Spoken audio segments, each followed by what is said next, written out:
empowering the patient experience. I'm your host, Kwame Ajman.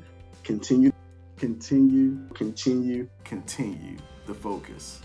Well, hello and welcome to another episode of the Continuing the Focus Patient Experience podcast. It is here that we touch on subjects that highlight the patient experience and also empowers the patient experience. But first, in order to do that, we must first be empowered ourselves.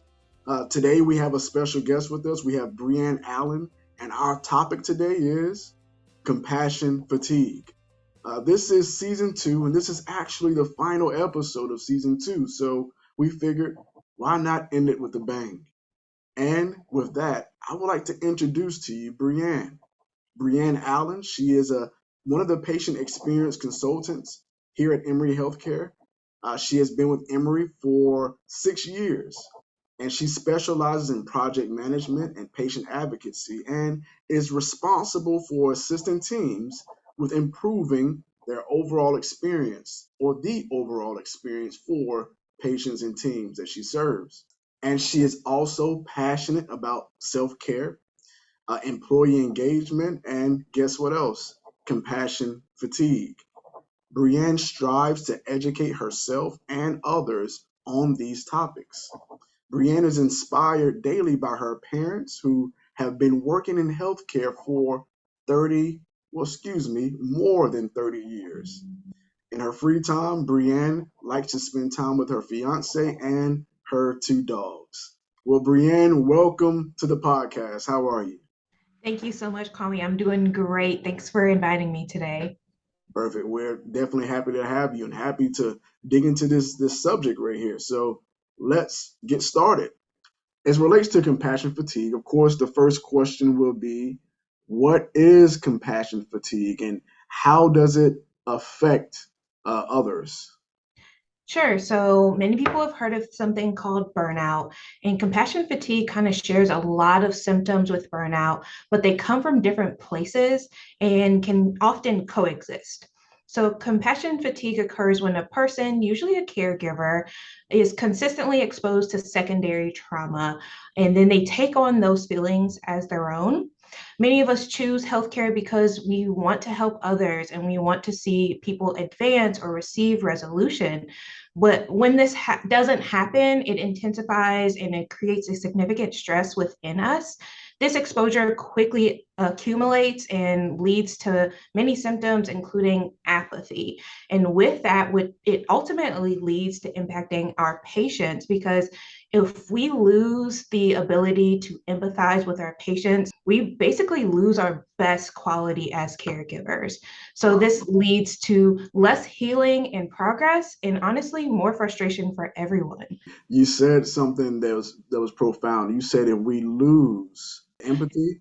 Yeah, if we lose our empathy, that's honestly the best characteristic that we have as caregivers. And once we lose that, we kind of lose all basis of who we are as a healthcare provider. Right, right. So with that, what are some signs and or symptoms of compassion fatigue? How do you know that it has reached your front door?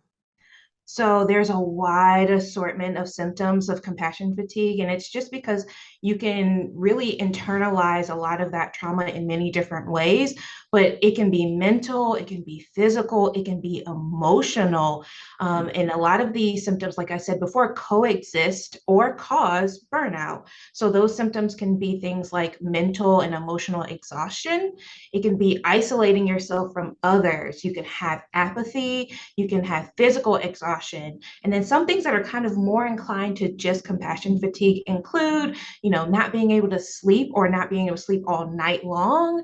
You lose that emotional instability. So you might start acting out in ways that you weren't before. You can have some behavior and judgment impairment. You might do things that are a little bit more reckless than you usually do. And then you can also have that self-doubt, thinking, am I doing the right things? Is this really what's best for myself? What's best for my patients? That can then lead to things like depression and can even impact things like your spirituality. Wow, wow. That list is a sobering list. I'm sure many of us have in some type of way have experienced that or have known some people who have experienced some of those things. Wow. Okay. So, any treatments to consider in light of compassion fatigue? Yeah, so the thing is that everyone has a different level of coping and resiliency. And honestly, it really depends on a lot of the support network that you might have. So some people are able to recover faster from these kind of events than others. But once you've identified that you're experiencing that compassion fatigue, you really want to seek help. You want to go to a trusted friend. If you have a work supervisor or a colleague's therapist, we offer things like EAP or BHS to help those people who are suffering from compassion fatigue. But things you can do on your own as well as self care. I know we talk about it all the time and people get so tired of hearing it, but it's so important. You want to not just provide yourself self care, but you want to be consistent about that self care. So find things that you think are important and that you enjoy for yourself. That could be exercise, reading, movies, games, making sure that you're getting enough sleep, eating the right foods, taking time away just for yourself, with your family, with loved ones. Mm, So making sure that you're taking those times to really, as people say, fill your own bucket. Because as you're pouring into others and you're taking on all of the trauma of all these other people, you need to make sure that you're being refilled as well. So you want to do all of those things. And then also get yourself a really great support system. We call those accountability partners. mm. So you want to surround yourself with camaraderie and support. And so sometimes that can be family and friends, but a lot of times it's going to be your coworkers. Because if you think about it, your family, they want to love and support you in so many ways, but sometimes they just lack that understanding and respect and nuance for the work that you do. So oftentimes that can lead to additional strain on your energy because you're trying to explain to them why it affects you the way that it does, and they don't really have that nuance to understand it.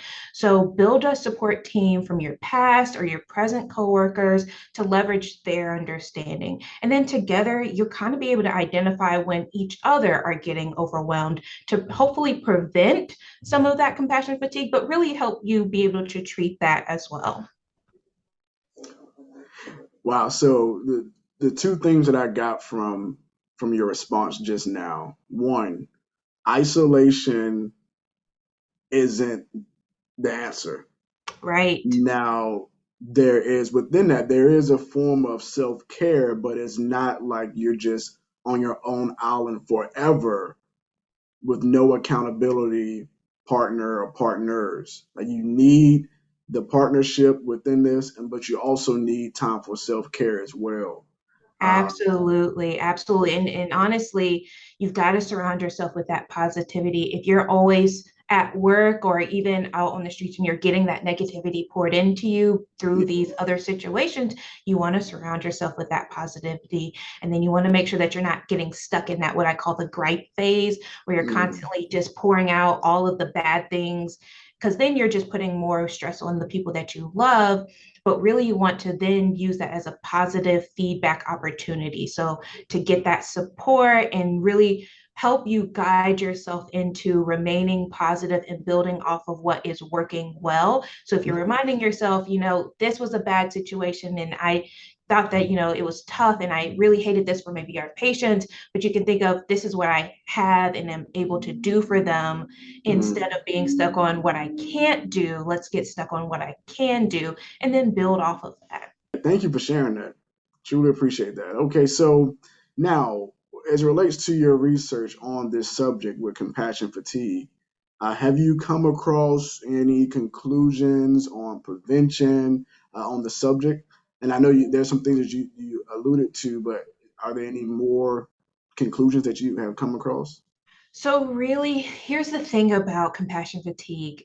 When you're a caregiver, empathy is what makes you a great caregiver, but it also is what causes you compassion fatigue. And that's crazy, right? So, like, Mm, we often go into this field thinking, I want to help others. Like, that's what I want to do, that's what I'm here to do. But in doing that, you're often taking in all of that without being able to do anything with it. And so you're stuck and you're feeling weighed down by it. And that's when you need to learn how to use your empathy as a skill. It's often a characteristic that we talk about, but let's turn it into a skill. So that way we're not internalizing that negative interaction. So you want to make sure that you're setting boundaries and you want to say to yourself, this is where I have now capped off, and maybe I've gotten to a point where I'm no longer able to be the person that I truly am. And when you set up those accountability partners within your workspace, you can say to your accountability partner, hey, I just had a really tough time with this patient. Something may have occurred. We may have shared some stories or something that really weighed me down. And your accountability partners can help you step into one, either kind of decompress from that, take a break from it, or whatever it is you guys decide on how you want to build that within your workspace. Mm-hmm. So you want to do a lot of those things that we talked about earlier as a way to prevent, but just remembering that who you are is very important, but also not internalizing that negative. So you want to utilize those same treatments as preventative members. And then remember that ultimately you are only responsible for the quality of the effort that we give to every situation, but you are not responsible for the outcome. Mm, wow. You said using your empathy as a skill. I've never heard that worded in that way. The concept definitely understand, but when you put that phrase there, empathy as a skill, like it opens up avenues and doors, like in a structured way and in a profound way as well. Um, Yeah, I yeah. really think that it's so important to think about it as like, yes, I'm an empathetic person, but Hmm. also there are people who maybe have grown up in a different situation, or maybe they didn't have that same skill set. So if we think about it as more of a skill, then we prevent ourselves. We kind of put that roadblock to say that we don't have to internalize those things. We know what it is to be empathetic, and let's use those skill sets Hmm. and not necessarily internalize any of the negative stuff that comes our way.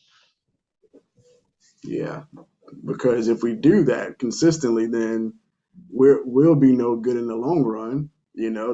That's great. That's great. That's great. Okay, okay. Um, Now I want to ask you, as it relates to this topic, any books or resources that you've come across on the topic of compassion fatigue? Yeah, absolutely. So I used a lot of information from like the American Institute of Stress, and I really enjoyed this one book. It's called Surviving Compassion Fatigue: Help for Those Who Help Others by Beverly D. Kyer.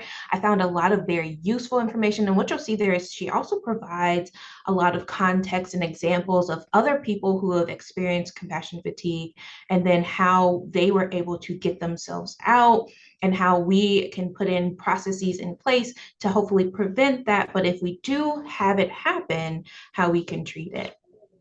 Wow. Okay. So, and we'll be sure to put that resource in the description below the video here. And lastly, is there a life quote that you live by or that comes to mind to help you push through life or your day on a positive note? So, as I was kind of researching about compassion fatigue, this quote really sticks out to me when I think about kind of staying through and positive through each interaction. It's while we can offer our guidance and a shoulder to cry on, our responsibility does not lie in fixing others and their problems. We need to draw the line when it comes to giving help and remember that other people must ultimately take responsibility for the happiness, not us. And this is by Alethea Luna, and it's within the book Awakened Empath: The Ultimate Guide to Emotional, Psychological, and Spiritual Healing. Mm, mm. And that definitely would help with the longevity of our compassion and not the opposite. Definitely. Yeah, that balance.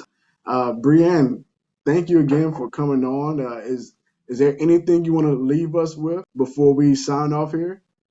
Yeah, I just want everybody to remember that We appreciate all that you do for our patients on a daily basis, and to remember to continue to pour into yourself, because you are just as important as the patients that we seek. And without you, we would not be able to care for others. So just want to say thank you. Yes, that is right. And that is true. And with that, let's be sure to continue to serve one another, our patients, our community, and let's be sure to keep our eyes open for signs of compassion fatigue in order to be able to serve well in a fulfilling way. And with that, let's be sure to continue the focus. Thank you all. And again, this is the end of season 2. We'll see you all soon for season 3. Again, thank you, Brianne Allen, for joining us. Have a great day. Thank you, Kwame.